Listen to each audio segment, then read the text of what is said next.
Si tu suis la macroéconomie et l'économie en général, tu sais que ça fait maintenant quelques années que la Banque Centrale Européenne imprime des milliards d'euros chaque mois. Cette impression qu'on appelle le quantitative easing, c'est l'assouplissement quantitatif, c'est une politique monétaire de la Banque Centrale Européenne pour relancer l'économie. C'est en fait ce qu'on appelle plus grossièrement faire fonctionner la planche à billets. Déjà de base, c'est une politique qui est néfaste pour l'économie parce qu'on imprime des quantités phénoménales d'argent et on a une dilution complète de l'économie. L'histoire de l'économie nous a appris que les plus grosses émissions d'argent concernant la planche à billets, en fait, ça a conduit des désastres économiques. Et on a tous en tête la grande inflation de l'Allemagne où les privés poussaient des brouettes pour se payer une baguette de pain. Un autre aspect de cette politique monétaire, c'est les taux bas. Les taux bas sont une catastrophe pour l'économie parce qu'ils favorisent l'apparition de bulles. Concernant l'immobilier, les impacts sont très faciles à voir. On voit que depuis qu'on est en Europe et qu'on a l'euro, et encore plus depuis qu'on a les taux bas, l'immobilier dans les grandes villes a explosé. À Paris, on est à plus de 10 000 euros de mètre carré. À Lyon, on atteint parfois les 10 000 euros le mètre carré dans certaines petites surfaces. Et ceci provoque tout simplement que les gens qui habitent dans ces grandes villes ne peuvent plus se loger et sont obligés d'aller voir ailleurs. Du coup, ça répercute la hausse des prix de l'immobilier. Quand on regarde les marchés boursiers, on peut voir que les indices sont au plus haut. Et que c'est pas du tout corrélé avec l'économie. L'économie ne fonctionne pas plus. Ce qui amène en fait très facilement à penser qu'on a aussi une bulle sur les marchés. Concernant les OAT, les obligations assimilables au trésor, c'est les obligations d'État, on peut voir que les rendements sont tellement faibles, ce qui veut dire que le prix de l'obligation est extrêmement cher aussi, donc on a potentiellement aussi une bulle obligataire. Couplé avec le fait qu'on a énormément d'entreprises dites zombies, c'est des entreprises qui ne sont pas viables économiquement et qui marchent avec des subventions, mon ami, je peux le dire, on est assis sur un vrai pétard. Un autre élément qu'il faut prendre en compte, c'est que depuis le Covid, depuis 2020, l'inflation a fait son apparition. Et elle n'arrête pas d'augmenter. Comme tu le sais, pour lutter contre l'inflation, il n'y a pas 36 remèdes, il faut rehausser les taux. Et c'est là qu'on va avoir un sacré problème. Ce problème, c'est l'endettement des États. Parce que concrètement, dire qu'on fait marcher la planche à billets, c'est bien beau, mais ça veut dire quoi? Ça veut dire tout simplement qu'on rachète des dettes d'État. Et qu'est-ce qui se passe quand on augmente la dette des États? Indubitablement, il va falloir qu'on augmente les impôts après. On a donc des pays qui sont endettés. La France, dernièrement, on doit être à 115%, quasiment 120%. Et le problème qu'on va avoir dans notre cher pays, c'est que ça va être compliqué d'augmenter les impôts puisqu'on est déjà taxé de partout.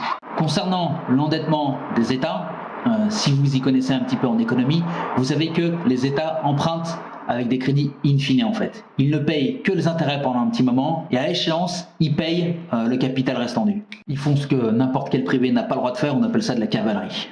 Emprunter pour rembourser un crédit précédent. On emprunte pour emprunter. Maintenant, ce qui se passe, et c'est là que c'est très embêtant, c'est que la prochaine fois qu'on fera rouler la dette, qu'on réempruntera pour rembourser la dette, le remboursement, la charge de la dette, les intérêts ne seront plus du tout les mêmes. On avait déjà du mal à rembourser avant, mais là c'est plié, c'est terminé. Si je rajoute à ça, je sais pas, un petit peu de géopolitique, par exemple le fait que Boris Johnson se soit fait éjarter de son poste en Angleterre, les instabilités politiques en Italie, on a Mario Draghi, l'ancien président de la Banque Centrale Européenne, qui est un ancien de Goldman Sachs, ça il faut l'ajouter, c'est important. Et tu te rends compte que l'Europe et l'euro, ça va être compliqué de le faire survivre en fait. Concrètement, la Banque Centrale Européenne, elle a deux choix. Soit elle touche pas au taux, mais du coup ça veut dire que l'inflation va continuer d'augmenter, elle risque d'exploser, ce qui risque de mener à des mouvements sociaux, des instabilités politiques dans le pays, et à un moment ou à un autre, on n'aura pas le choix, il faudra qu'on sorte de l'Europe et de l'euro. Soit elle augmente ses taux d'intérêt, et là la charge de la dette explose. Les pays les plus endettés de l'Europe font défaut, et là, faillite monumentale et explosion de l'euro. Ce que je veux dire, c'est qu'on va potentiellement avoir une crise. Mais dans toute crise, il y a des opportunités. Un autre fait qu'on observe aussi, c'est que les États-Unis, la Banque fédérale des États-Unis, la Fed, rehausse ses taux. Qu'est-ce que ça veut dire? Ça veut tout simplement dire que si tu es un investisseur institutionnel ou que tu as énormément d'argent, tu vas peut-être pas risquer de laisser ton argent en Europe avec l'euro, alors que tu peux le faire travailler avec des taux beaucoup plus intéressants en dollars aux États-Unis. La conséquence de ça, ça va tout simplement être qu'on va avoir une fuite des capitaux en fait. Ça veut dire une récession encore plus prononcée, encore moins de capitaux à investir pour relancer l'économie et qui sait l'industrie. En fait, je suis en train de te dire qu'on est dans la merde quoi. Si en plus je rajoute le fait que les fonds propres des banques apparemment c'est pas mirobolant, qu'on a beaucoup qui jouent avec des leviers qui sont extraordinaires. En fait, on arrive véritablement à la fin d'un modèle et fin d'un modèle veut dire crise. Alors, je suis pas économiste, hein, moi je suis juste un petit entrepreneur. Ce que je sais par contre, c'est que les temps qui viennent vont être sacrément troublés.